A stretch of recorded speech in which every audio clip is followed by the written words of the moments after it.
Hi, this is William Ramsey. Welcome to William Ramsey Investigates. On tonight's show, we have a very special guest, somebody I've tracked down and been able to hammer out a time to have a discussion because I came across her blog when I was researching kind of what was known as the Smiley Face Killers. Her blog is Cryptid Antiquarian. Cryptid is Cryptid, and then Antiquarian is Antiquarian. And what she had written was a post from February 20th, I think it was 2016, titled Boston's Mysterious Vanishing Men. And she noticed some very interesting commonalities between a variety of people who had died and ended up in water in Boston. So, Elise Soper, are you there? Hello, I'm here. Awesome. Thanks so much for being on the show tonight. I really appreciate it. I just would like to commend you for a really interesting article. But before we talk about a lot of these missing young men, can you talk a little bit about your background and how you came across this subject? Sure, well, thank you for having me. And so I wrote this specific blog post actually, it was almost exactly a year ago. I think last week was the anniversary of posting it. And what happened was I had just finished reading a series of books by David Paulides, who had noticed connections between people who were going missing. And I started to think more about missing people cases that I had noticed in my hometown of Boston. So I started to realize that it seemed like there was some sort of connection there because almost right when I was beginning to think about this, a young college-age man went missing in Boston. And sure enough, not too much long later, he was found deceased in the water. And What was his name? His name was Dennis Droge. Dennis Droge. And he was a Northeastern student. Gotcha.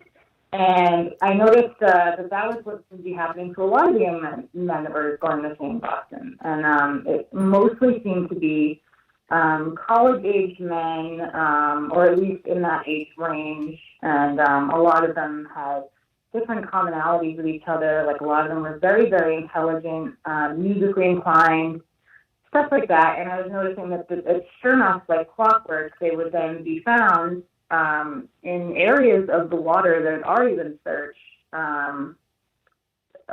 between a week and a couple of months even later. Uh-huh. And then so you, that was really what precipitated or brought on this article, is that correct? Is just watching these people kind of disappear, and they all kind of ended up in the same river, correct? Yeah, well, so Boston is obviously like a pretty water-surrounded town. We have the harbor, and then we also have the Charles River, which is connected to it. And all the men were going missing in mostly a similar area, up in kind of where the Charles connects to the harbor, and then around that. Okay. There have been a few outliers, but the similarities between all the cases besides that particular area are numerous, really. Gotcha. And when you posted this, I noticed that you had something like 10,000 shares on Facebook, and it really created quite an uproar in the community. Is that correct? Yeah, it took off more than I ever anticipated. And so I'd see that you have something like 1,400 comments. And I mean, what did you write on before, other than writing about these mysterious vanishing men? My blog is mostly focused on unsolved mysteries or sort of supernatural and paranormal type things. Okay. I do a little bit of everything, really. But, yeah, this is the first post that really just took off. Gotcha. A cryptid is like a cryptozoological entity or something, right? Yeah. Gotcha. A lot of people know, like, Bigfoot and the Loch Ness Monster. Gotcha. So, Paulides kind of sent you down this road. You've kind of been in contact with kind of the family members of some of these dead young men. Is that correct? Yes. Families, friends, all sorts of people have reached out to me. Most of them have been super, super kind and super, super grateful, honestly, which is really unexpected and humbling. Because a lot of them agree. They don't believe that this is just accidental or coincidental. Gotcha. And, I mean, let's talk about kind of some of the early cases that you talk. I mean, I saw on your blog one of the first guys who you thought fit this kind of profile was kind of an older guy, 49. Most of the other ages are between like 18, 26 or something like that. The mean seems to be about 22 or 23 years old. But this guy, John DeVario, in 2003, can you talk about him? Yeah, so I was looking, he was one of the later cases that I discovered, and I found him in an old article on the MIT website. And the thing that started to ring a bell for him about me was I noticed that he went missing in a similar time period. He was last seen on CCTV leaving the campus, which a lot of these men are caught leaving on CCTV. And he was wearing a red jacket, which jumped out to me because a lot of the people in Dave's books are also wearing red, so I just happened to hang on to that one too. But even more interesting was the fact that he was chairman of the Department of Musicology. And like I said, a lot of the men have been musically talented, which I thought was something that was interesting that they all seem to have in common. And he's also in a very similar area to all these other men. So a lot of these people were in or around MIT, or they had connections to MIT somehow. So I definitely thought that he might be connected somehow. Do you think that a lot of these victims are kind of college connected? They all seem to have some kind of college pedigree, or they're going to school or something like that. Do you find that to be true? Yeah, I'm not sure that I think that it's necessarily important that they have gone or are going to college. I think it's more related to possibly just how intelligent they are in general, maybe, because a lot of these kids are really, really smart, a lot of these people, should I say, because not all of them are very young necessarily. But a lot of them, yes, they happen to be in college or they happen to have graduated college, but they're also just very talented in a lot of ways. So we've had a chemist, several engineering students. Engineering seems to be one of the most popular professions or degrees that this happens to. But so it is mostly college students, not all though. So I wouldn't limit it to that. Gotcha. And then so DeVario was kind of this first guy about 4 years before the next death, who was Dustin Willis. Dustin Willis. Can you talk a little bit about his disappearance and death? Yeah, Dusty was one of the cases that I think is really, really important to look at. He's sort of one of the, I don't know how to say it, but one of the cases that really shows how strange this is, basically. So it's a case that I would show people. Okay. So basically, Dusty wasn't from here. He was from North Carolina, which is kind of strange because that was also where one of the other young men was originally from, too.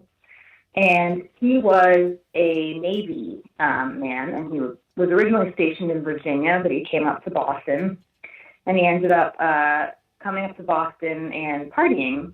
It was either on St. Patrick's Day or the night before St. Patrick's Day, I think.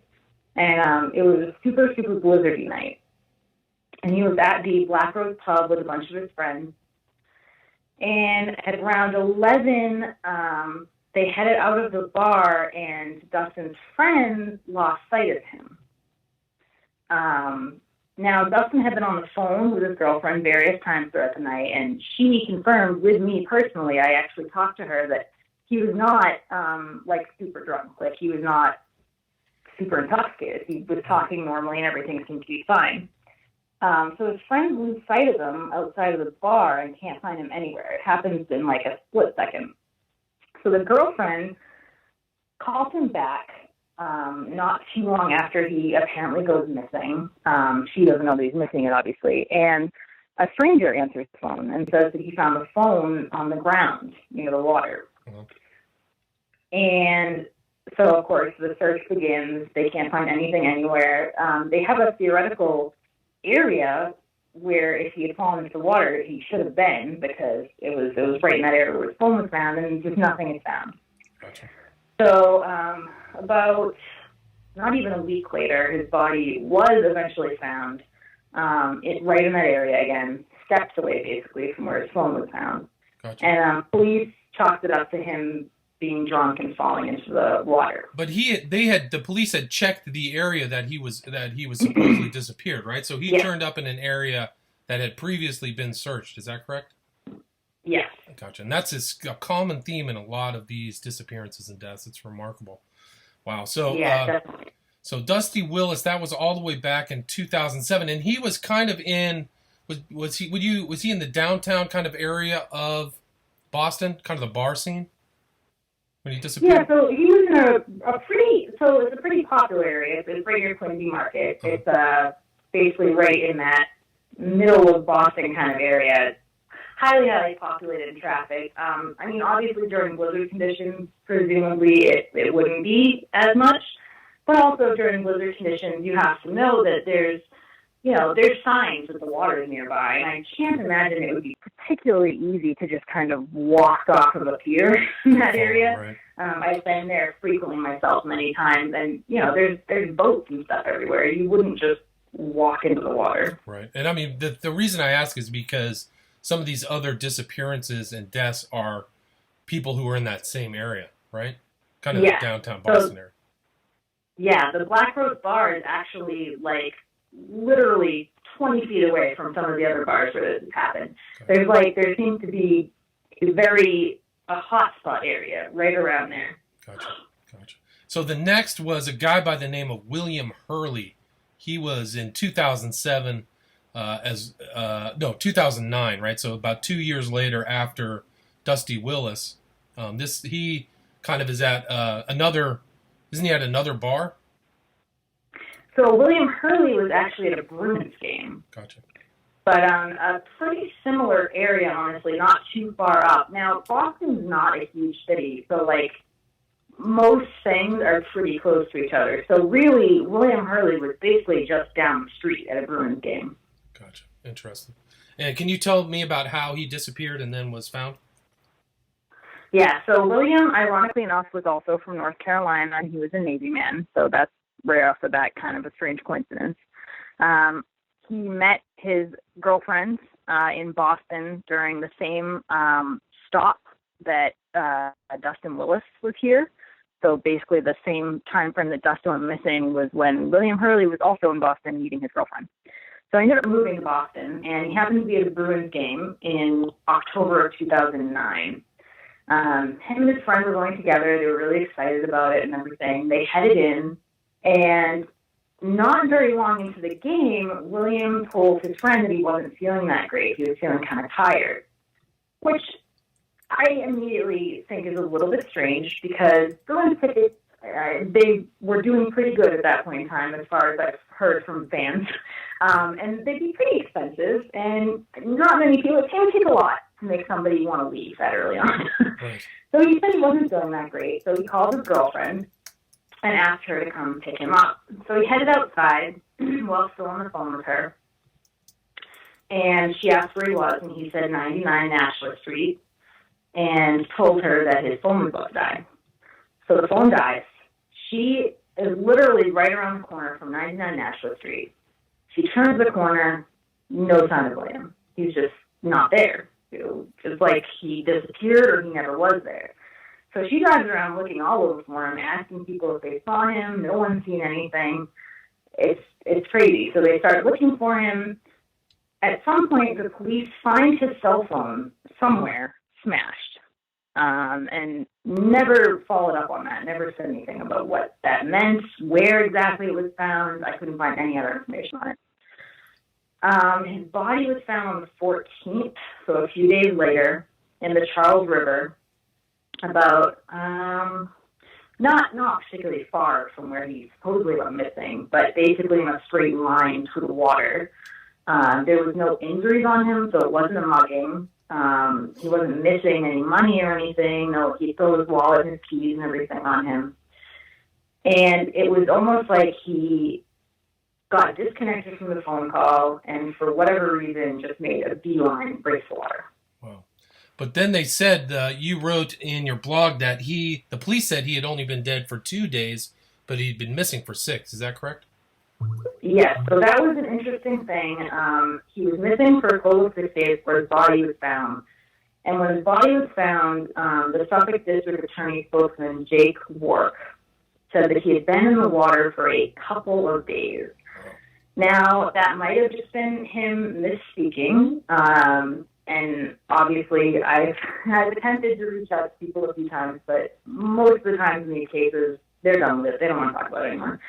Right. But so that's an interesting element of a lot of these. I don't know if I can't get in contact with whatever coroner was in charge that day. I can't tell you how long he was actually maybe in the water for, but they said a couple, and I find that a little suspicious. Well, that's actually a common theme in some of these young men disappearances, is that there is a differential between the time the body's been in the water and kind of decomposition, and with the time they disappear, that there's like there's time, there's a missing time space. Also, another common theme is that they're found with their wallets and keys and all of their belongings too. So you can kind of rule out like any type of financial, robbery or mugging or anything if none of their cards. And that's kind of common in a lot of these guys, is none of their cards have ever been swiped or used at ATMs or anything, right? Yep. No, none of the men that I've written about have had anything stolen from them. Yeah, that's interesting. I mean, it kind of fits into the same profile. Did you come across in your research any of the kind of early smiley face killing research by guys like Gannon or, have you heard of the book Case Studies in Drowning Forensics?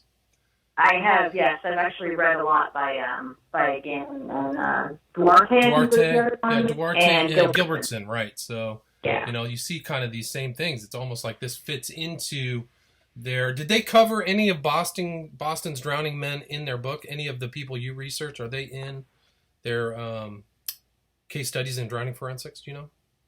I haven't actually read the actual book itself. I've just read a lot online about them. I haven't gotten a chance to read the actual book, so I'm not sure if they do or not, but I definitely see a lot of similarities between all these cases. And that was one of the main things I was getting in the comment section on my blog, with people saying, hey, I think that the same thing is happening in Philadelphia, or hey, I think the same thing is happening here, there, all over the place. So there's a lot of areas where it seems like a very similar thing is happening. Yeah, they just had a guy in February, his name was Bradley Verrett, and they have him on video leaving a bar, but just walking right past his car and disappearing. They haven't found out where he is or anything. It's just the same kind of case. Leaving a bar, doesn't care about his car, doesn't call anybody, phone disappears. Really strange. So it is still... Yeah, I think that's the important thing to remember about these cases is in the ones where we do have some sort of CCTV or we have phone calls or something, these people are usually exhibiting unusual behavior beforehand, which I think is important. A lot of people are just trying to chalk it up to like, oh, well, this is probably just a common occurrence in most places where there happens to be bars and water, and it's just people getting drunk and falling into the water.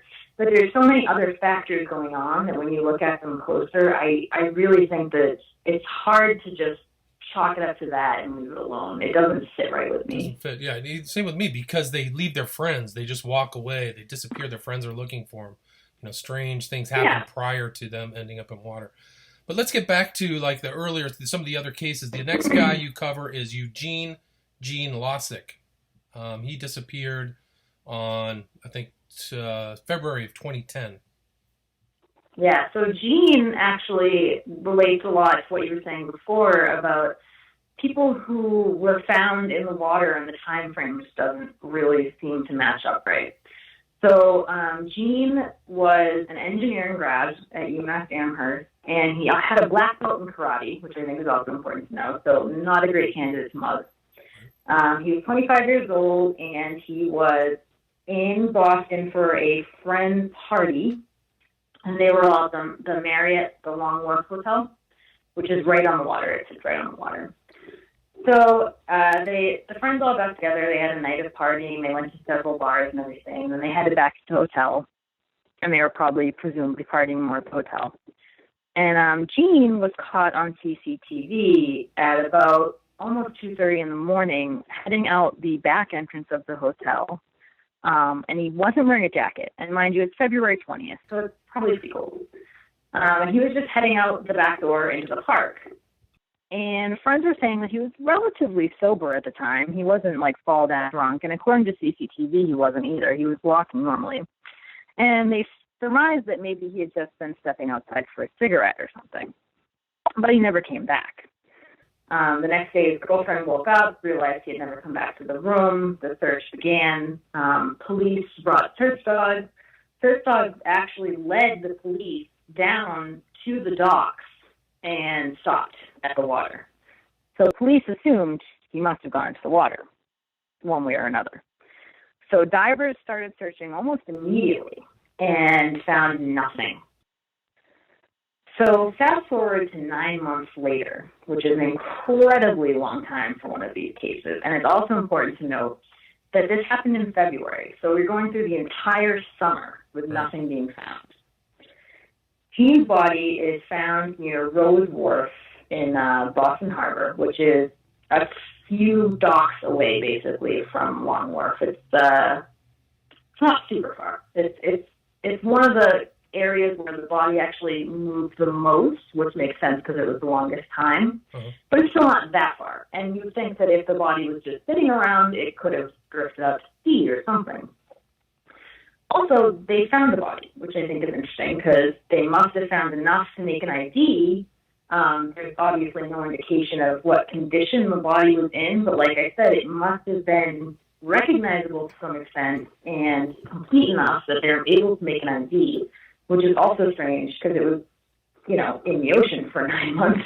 Right. Supposedly in the ocean for 9 months. I mean, a lot of these. Yeah, exactly. There are a lot of the forensics on these cases are not, or the autopsies are not publicized. Have you ever made an attempt to kind of get some autopsy information? I've tried, and I have not had much success. Usually the family has to request it, Family has to fight for it. And even then, it's hard for them to get. Oh, sorry. That's all right. I mean, something similar happened with Jan Jenkins, her family, when when her son disappeared in Minnesota. They fought for the autopsy information. Once they got it, they found new information that was never disclosed to them or the public. Yeah.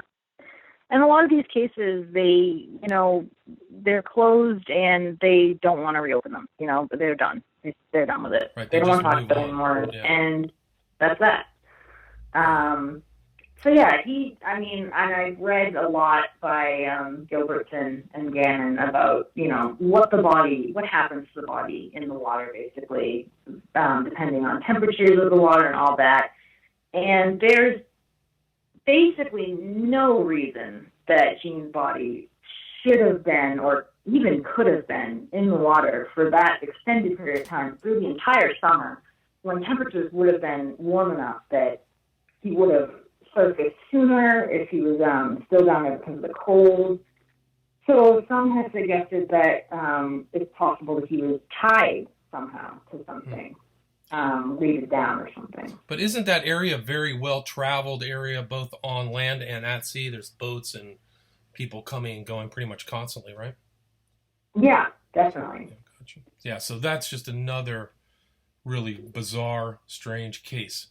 So I think police's their explanation for how that apparently made sense was that maybe he was stuck under a dock or something, which makes no sense at all to me. Yeah, none. But also the fact that they don't divulge or disclose how long he was in the water and how they were able to ascertain it was him. There are facts in these cases that the public doesn't see, so they don't know what the cops are keeping to themselves.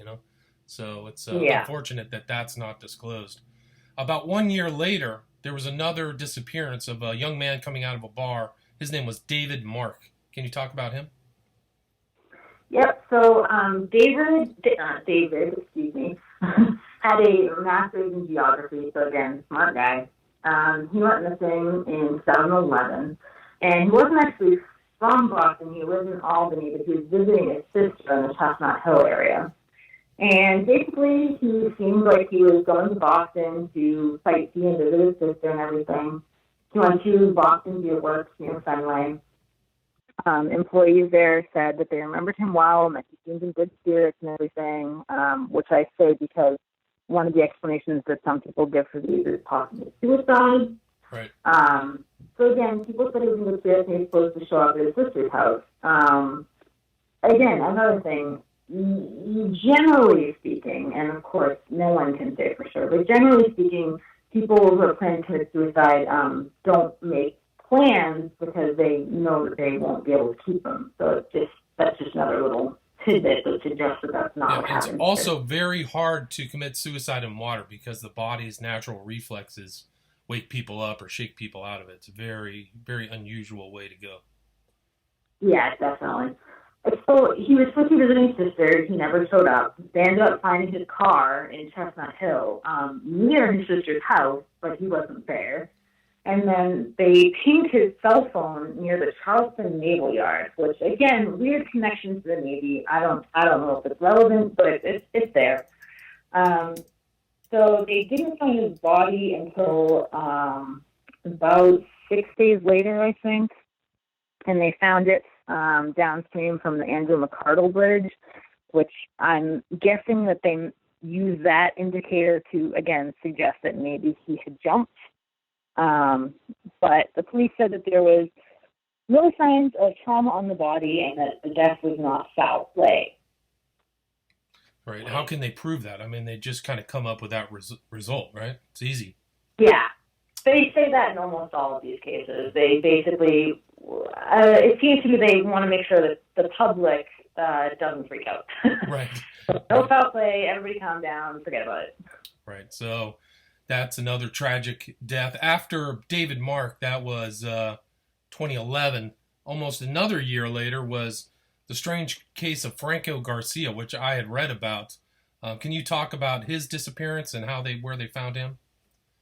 Yeah, Franco actually kind of sounds a lot like the one you were talking about earlier, where they had video of the guy just walking past his car.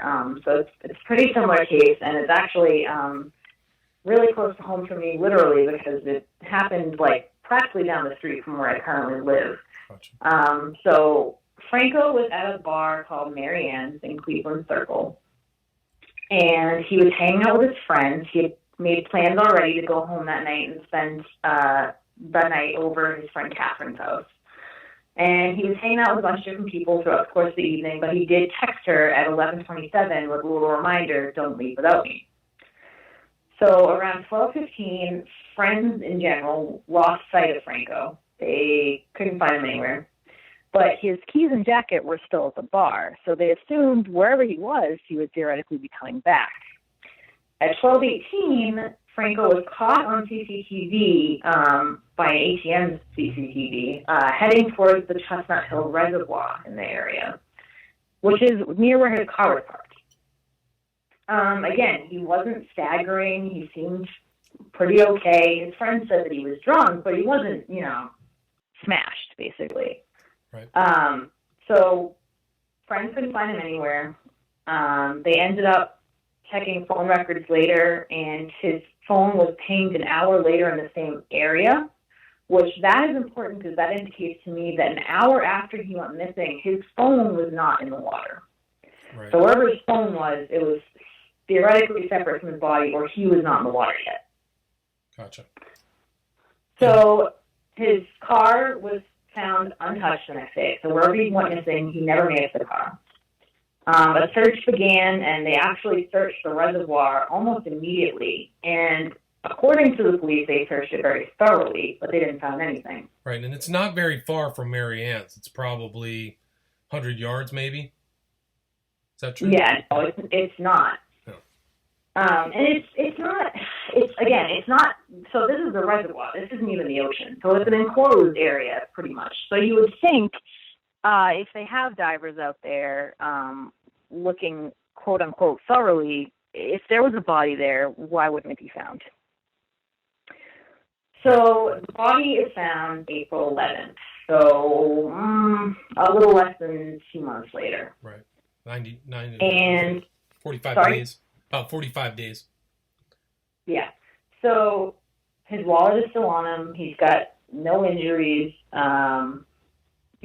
no reason, basically, for him to be there. And the police, again, just called it an accidental fall. And, you know, no indication as to why he would have fallen in the water. Again, I guess they just want us to believe that he slipped while drunk and somehow couldn't get back out. Right, but the thing is they had already checked that reservoir, right? I mean, it's a fairly clear kind of environment. I would assume a reservoir doesn't have very dirty water or anything like that, right? Yeah, no. And it's not, I mean, it's not exactly the kind of place where it would be easy to fall in a way that you would drown. Maybe I can understand if you fell and slipped and hit your head on a rock maybe or something. But again, the police said he had no injuries. Right. So that's not what happened. Yeah, and his like Bruce Springsteen, there's a public service announcement that's out there about Springsteen, you know, pleading for the information about his disappearance. I think I remember seeing that. So yeah, so I guess Franco was a Bruce Springsteen fan, and he found out about him going missing and actually shared a lot of the missing stuff to try to find him. Yeah, fascinating. Yeah, and he was he was Peruvian, right? So he kind of was one of the ones that didn't fit the kind of all white kind of prototype for the victims, right? Would you agree with that? Yeah, so in a lot of David Politis's stories, he suggests that one of the traits that a lot of these men share is that a lot of them are white. I haven't necessarily noticed that to be the case, at least in Boston in particular. I've had, there's Peruvian, I've had several gentlemen who have been Asian, I've had several black men, so I don't think that's necessarily relevant to Boston in particular. And I'm not sure if it's just related to the general population of Boston being more diverse than other areas, but I can't say for sure what that might mean. Would you agree that a lot of the younger men are typically kind of fit, not overweight, or all kind of have low body mass index? Would you think that typifies the victims? Yeah, I would say that seems to be pretty typical. I mean, considering how much flack the United States gets for the high obesity rate, I've noticed that generally most of these young men are fit to even skinny, small in build. They do have a physical prototype, I guess, or physical characteristics. Yeah, and you would think that... Sorry? Oh, I just said I noticed that as well.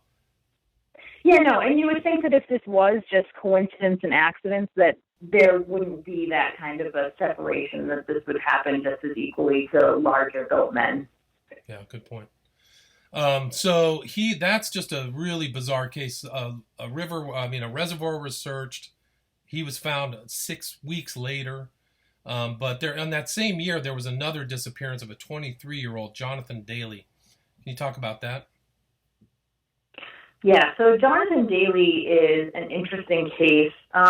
If any of them were going to be chalked up to suicide, I suppose I'd put him as the most likely, only because he definitely didn't die from an accident. So he's the only one that we can confirm 100% was not an accident, because he was actually found in the water tied to a cinder block with chains. Wow. So if he was a suicide, which is what the police imply, then that's that. But otherwise, clearly, something else happened here. So Jonathan was another gentleman from North Carolina. Again, just a weird, possible, just a coincidence, but definitely interesting. Yes. Just like several of the other men. He was very, very skilled musically, and he was living in Alston, and he was hanging out with his friends on the night of October 2nd, 2012.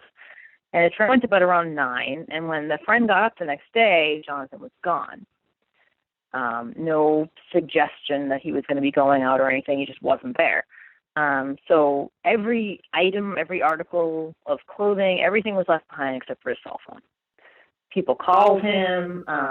He was never reached on the cell phone, and his phone actually just stopped responding as if it had been shut off altogether not too long after that. So about a week later, October 9th, His body was discovered in the Charles River.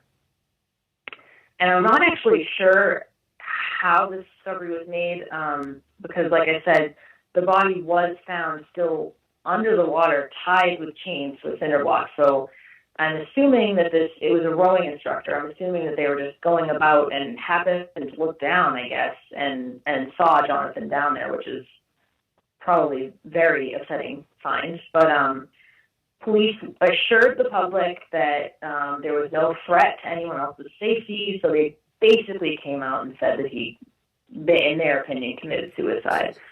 And Jonathan had no history of mental illness or anything like that, so it seemed to just come out of the blue. Interesting. And that was also a Charles River drowning or death as well. I mean, in addition to so many of the other ones. But that was kind of more inland up the Charles River by Fenway Park, Boston University, correct? Yeah. Gotcha. So that's another one. A case where theoretically he just walked off in the middle of the night and decided to go to the water, which is, I mean, you know, I can't speak to what anyone's going to do if they're planning on committing suicide, but it's definitely unusual behavior in my opinion. Yeah, I would agree. I totally agree with that. Very strange way to go. And, you know, the rationales for being upset or financial problems, everybody at that age is I don't know anybody who's really financially well off at that early age, 23 years old. It's not uncommon. Yeah. So the next one is Eric Munzel. He was a former Boston University student. And can you talk about his disappearance? So Eric's case is another one of those cases that I kind of consider to be one of those key cases. They really highlight the kinds of things that we notice happening in most of the cases overall. So he went to Boston University, and he had a degree in aerospace engineering, and he was working as an aviation engineer at General Electric, and he was pursuing a master's in mechanical engineering. And, like, wow, very, very smart guy.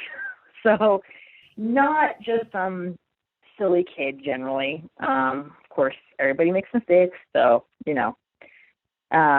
He was celebrating his own birthday, his 24th birthday, in February at the Market Lounge in Boston, which is very, very close to all those other places that I was talking about earlier. It's literally like a block away from the Marriott where Gene Molsick was, and very, very close to the Black Rose Pub and all those other places. Yep.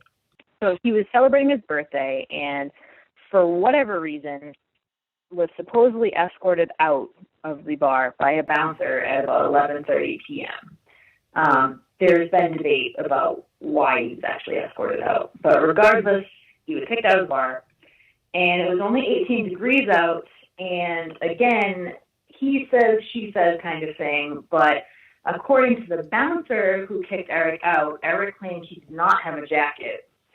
Other people have and implied before that the bouncers don't care and won't let you back in to get your jacket. So again, I can't confirm either way what the truth is, but regardless, Eric was left outside of the bar without a jacket in 18-degree weather. Right.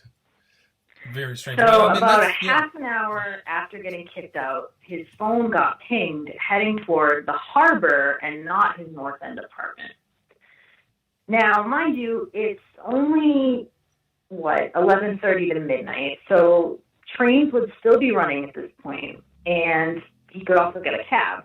But instead, he just kind of walks off. Right. So for some reason, he's walking in the opposite direction that he should be toward his apartment, and he's instead heading toward the water. He was caught on CCTV near the Marriott, and after that, just disappeared off face the earth, apparently. Wow. And that's like the same Marriott that Lossick was by, right? Pretty much? That Boston Marriott? Yep. Same one. Basically the exact same spot where Eric went missing. That was his last scene. Where Eugene went missing. And so then, I mean, it's another case of somebody disappearing for a long period of time. He was disappeared for about a month and a half. Is that right? Yeah, so he wasn't found until April 23rd. Gotcha. So 2.5 months later, he's found kind of where he was last seen, but Was there any information that came out about the condition of the body when it was found? Nope. In all of these cases, they have never once stated what kind of condition the body is in, which to an extent I understand, protecting the family's privacy and not wanting to put them through any more pain. But of course, in the essence of investigating these cases, I'm definitely curious about it. Yeah, definitely an important aspect. Whatever they found, they did not consider to be suspicious when they found his body. I just find the entire thing suspicious, of course, myself. So. Right. Well, I do too. I mean, that Long Wharf as well is another well-traveled spot in really the epicenter of Boston. So, it's odd that his body could be there for 2.5 months and then somebody discovers it. Yeah, and the interesting thing about this case, too, is this was not during a blizzard. It was not that late at night, honestly. It was like midnight. Right. And there's still plenty of people around that area that late at night. Yeah, I mean, that's like a bar hopping area. That whole kind of zone for about 8 blocks each way, if I remember, is populated well until 2. I mean, especially on a busy night. Yeah, so I can't understand how nobody could have seen him fall into the water, if that's what they're saying happened. Or even if after he fell into the water, again, we have to assume, since none of these men have any kind of injury, we have to assume that he wasn't knocked out immediately. So no one heard splashing, no one heard any kind of calling for help. It just doesn't make much sense to me. Yeah, that's another very strange case in Boston. So then the next one is about a year or 8 later. A guy by the name of Josue Quispe Almendro. Can you talk about his? This is another very strange case of somebody disappearing and then washing up somewhere else. Can you talk about his disappearance? Yeah. So this one didn't technically happen in Boston, but I included it anyway because it fit in a lot of other ways, and it was just something that struck me as really, really strange, and I thought it might be connected somehow. And the way that I'm trying to do this investigation is I'm not finding cases that fit my criteria and including those. I'm just including any cases I find basically that I can't explain. Gotcha. So I'm not trying to make the cases fit any kind of thing that I'm looking for. So I included this one, even though it at first glance might not seem like it's related, because it's another just really strange story of a young man who ends up in the water where he shouldn't be. Right. I mean, he was. Yeah. Go ahead, please. Yeah. I'm sorry. So he was out running errands with his family in 2015, and he dropped off his siblings, and he was supposed to either pick them up or return home or something later, and then he ended up just not showing up to where he was supposed to be. So people started calling him, and he didn't answer. His car was found the next day in Quincy, and his body was found washed up on a beach in Plymouth in about a month later. So the cause of death was never released, but the police said that no foul play was suspected. So when you hear a story of a young kid going missing, his car was found in a dark, shady, weird area, and his body's missing, your mind might jump to things like, oh, maybe some sort of drug deal went wrong or something. But the police said there was no foul play suspected, so that crosses that off the list, I guess. And somehow his body drifted all the way from, supposedly drifted all the way from Quincy down to Plymouth, which is kind of an extreme distance. Right, it's about 35 miles. So he would have had to floated by all these boats and all these things if he actually floated from South Boston down to Plymouth. And the other thing is this is another case where they don't tell the public how long he was actually dead. Did he die October 17th when he was last seen, or did he die at some time between October 17th and when he was found November 12th? Because that's a key. Exactly. That's a key piece of information that the public really should know. Because that's super suspicious. How did he get all the way that far south and end up in water is a mystery. Yeah, I'm assuming what they want us to believe, at least, is that he was, for whatever reason, on Moon Island Road in Quincy and slipped, I guess, off the rocks there, and somehow his body drifted all the way down to that beach in Plymouth. So miles and miles of coastline, basically. I mean, for starters, it's just strange that it would happen to wash up on a beach at all. I mean, why wouldn't it have just gone out to sea? Why didn't any animals devour it? Because it wasn't, in the dead of winter or anything, so it wasn't freezing cold either. Right.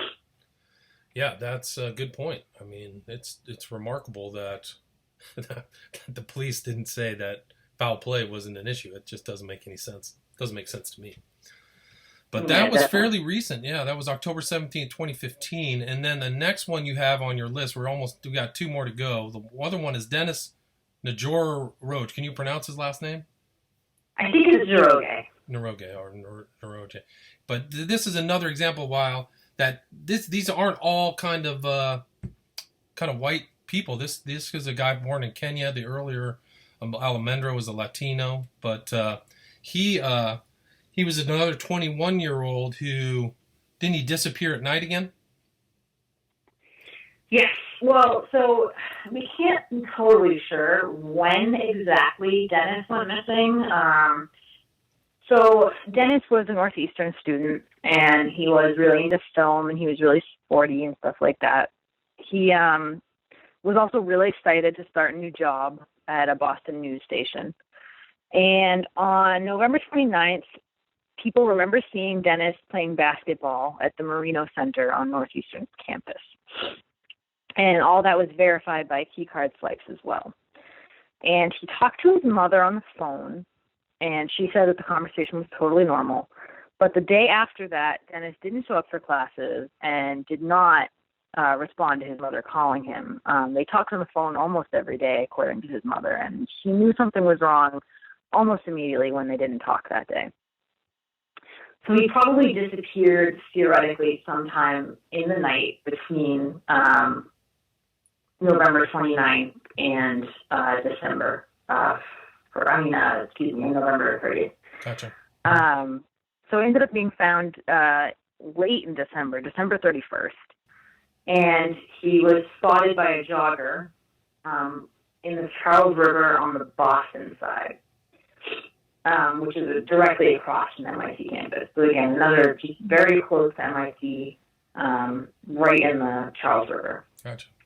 And again, there was no signs of physical trauma, and the desk said that and the police said there was no signs of foul play. Yeah, so again, another case of a young man goes missing, ends up in the water, and no real good explanation for why he was there.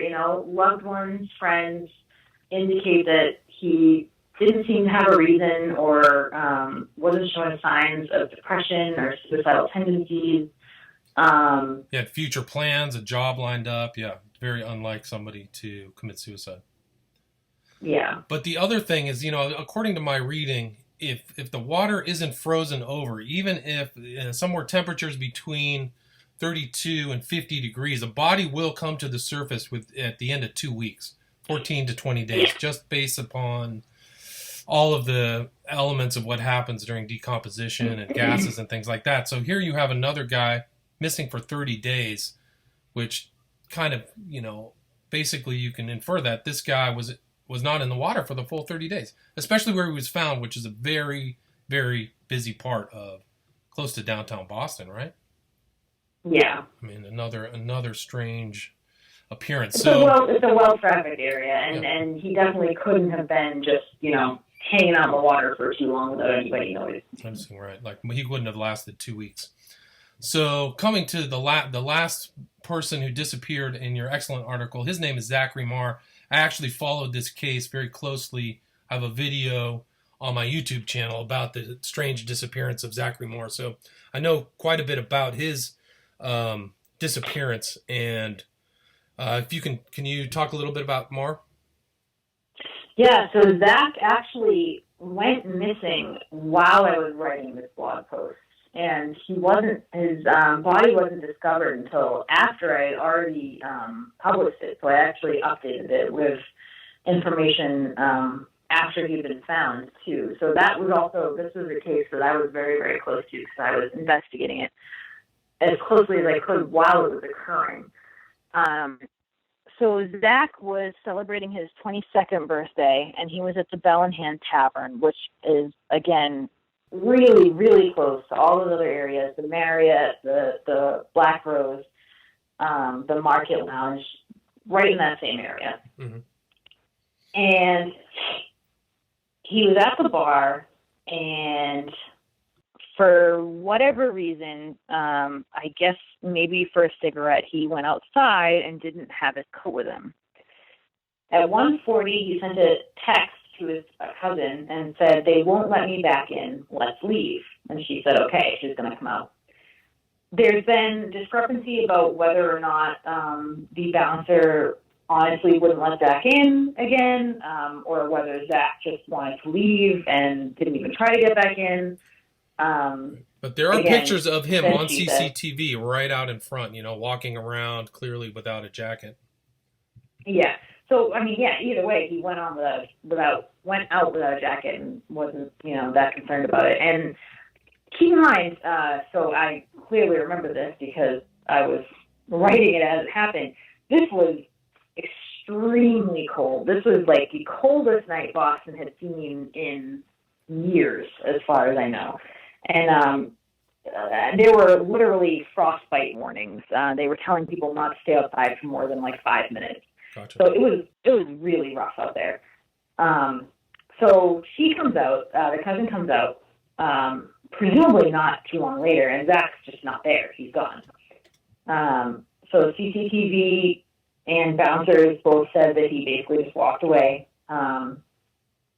And he was caught again on CCTV at 1:44, so really soon after he sent that text to his cousin, walking past the Boston Public Market, heading towards the Zakim Bridge. So again, really strange behavior. He texted his cousin saying that he wanted to go, and they agreed to meet up, and then he just walked away for whatever reason. So it definitely harkens back to some of the earlier cases, similar to the William Hurley case, where he was listening to his girlfriend. And it's also eerily similar to the Eric Munsell case, where he was kicked out or left the bar without a jacket. Yeah, very similar. So, yeah, and then there's like inconsistent statements from the bouncers too, at least in Zachary Marr's thing, whether he was kicked out or whether they actually saw some people come into the bar after Marr was kicked out. So, people were wondering, well, why did you let these other people in? Yeah, I think it was close to the closing time, right? Too. Yeah, so I've heard mixed statements about that, and I've got friends and family who have worked in bars before, and they've basically told me if they're getting close to close, a lot of times bouncers will just be like, no, you're not coming back in because we're closing soon anyway. Gotcha. Which is troubling in this scenario if it was super, super cold out and this guy doesn't have a jacket on. So naturally the bouncers said that he never asked to come back in. Gotcha. And then supposedly there's video showing Zachary Marr going into the water by kind of one of these bridges north of downtown. Is that correct? Yes.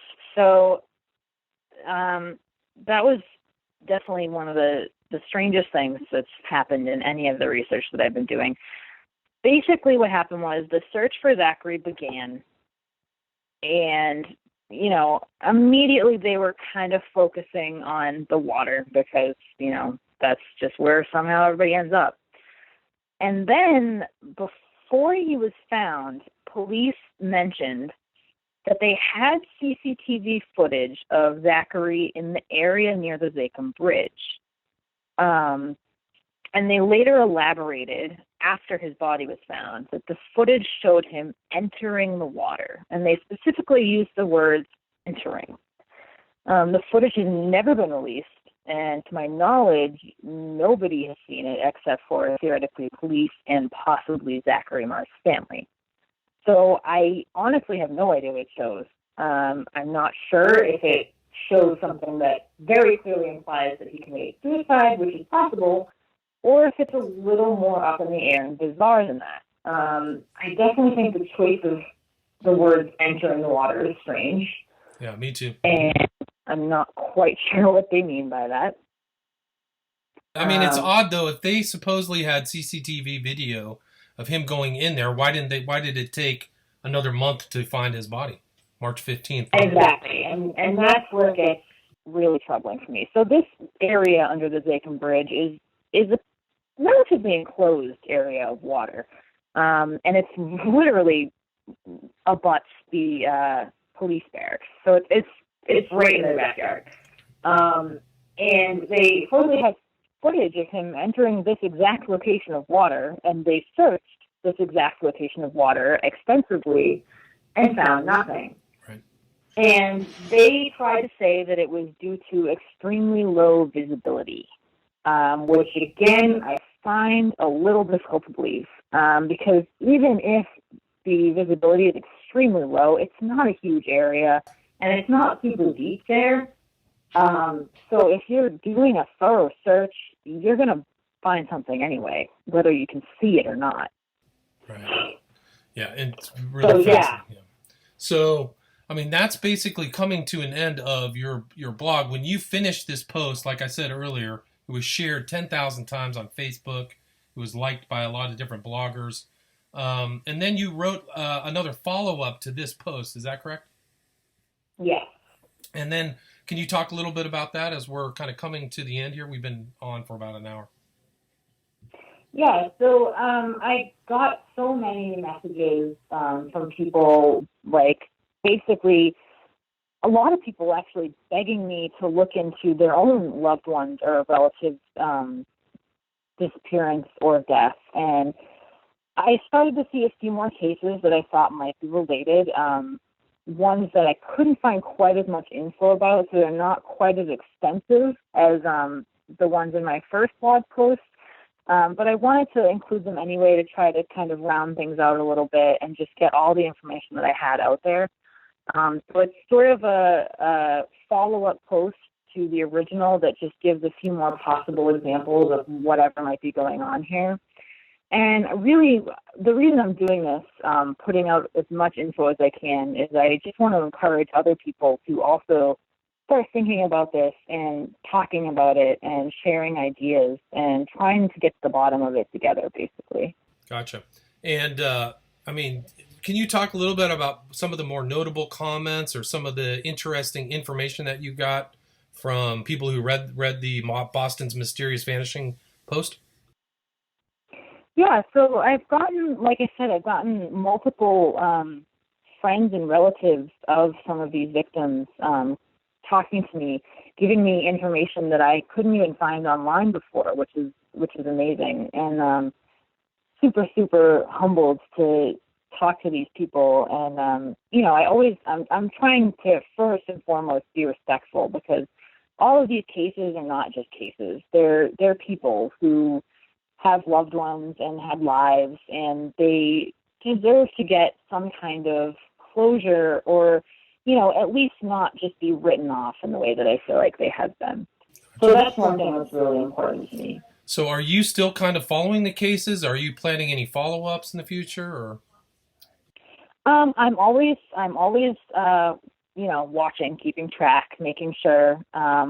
I've actually been really pleasantly surprised that there actually has not been, to my notice at least, a case since my first blog post, which is great in my opinion, regardless of why, whether it's because people are being a little more careful now, because it was a pretty big deal in Boston. The blog itself got about 1 million hits, and a lot of people, at least in the Boston area, knew about it. So I'm hoping that maybe it raised some awareness and that less men are going out alone or something like that. So that's good, at least. That's great. That's awesome.